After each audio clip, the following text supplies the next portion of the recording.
GRDF est un partenaire historique des acteurs du bâtiment.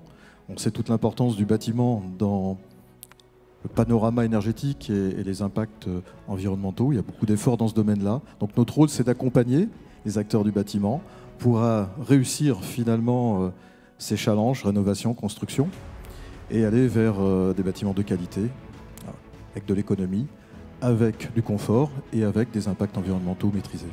L'économie d'énergie, la performance énergétique, je pense que c'est un thème qu'on ne met pas assez en avant. On parle beaucoup du verdissement d'énergie, quelle que soit cette énergie. Alors dans le domaine gazier, c'est quelque chose qui avance. Il y a une vraie dynamique en région Auvergne-Rhône-Alpes très importante, beaucoup de projets, beaucoup de sites qui se construisent et qui vont se construire, des réalisations dans les zones urbaines, des stations d'épuration qui injectent du gaz vert.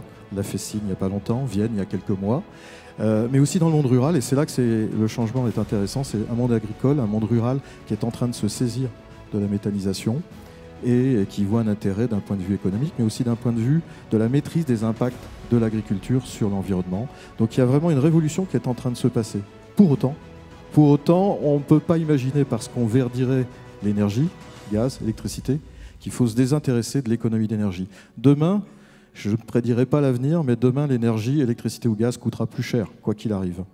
Donc si on ne compense pas finalement cette augmentation du coût unitaire par une réduction des consommations, on n'aura pas quelque chose qui sera accepté d'un point de vue sociétal. Donc je pense qu'il est important, pour que les coûts pour les entreprises, pour les citoyens soient raisonnables, de coupler verdissement et performance énergétique. Alors le lauréat est le projet Brossolette, initié par Aliade Habitat et représenté par Frédéric Roland, directeur développement immobilier. Il sera accompagné par Florent Marbach, architecte des ateliers Capus. On évoquait tout à l'heure le label E+C- et dans notre recherche d'une performance énergétique, on s'est concentré sur à la fois un système performant avec GRDF pour proposer des solutions efficaces, mais aussi dans la recherche d'énergie renouvelable, nous avons installé sur le toit une centrale photovoltaïque performante. Le système, je dirais, habituel est de diffuser, enfin d'injecter dans le réseau la production de cette centrale et puis d'en toucher le bénéfice en la revendant à Enedis.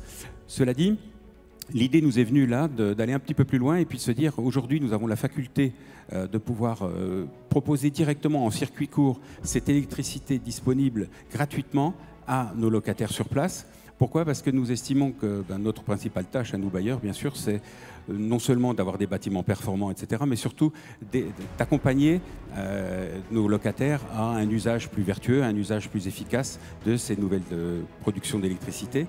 Donc le but était pour nous de pouvoir travailler avec eux sur ce qui nous paraît être vraiment un vecteur d'acculturation à ces nouveaux usages, en gérant avec eux la consommation électrique produite au moment où ils l'utilisent, et ainsi réduire leur facture énergétique. Quand je dis réduire leur facture énergétique, on peut parler d'environ 20 à 25% de réduction de cette facture, de cette consommation, pardon, mais malheureusement sur la facture ça ne se traduira pas tout à fait comme ça, puisque ce sera plutôt 10 à 15%.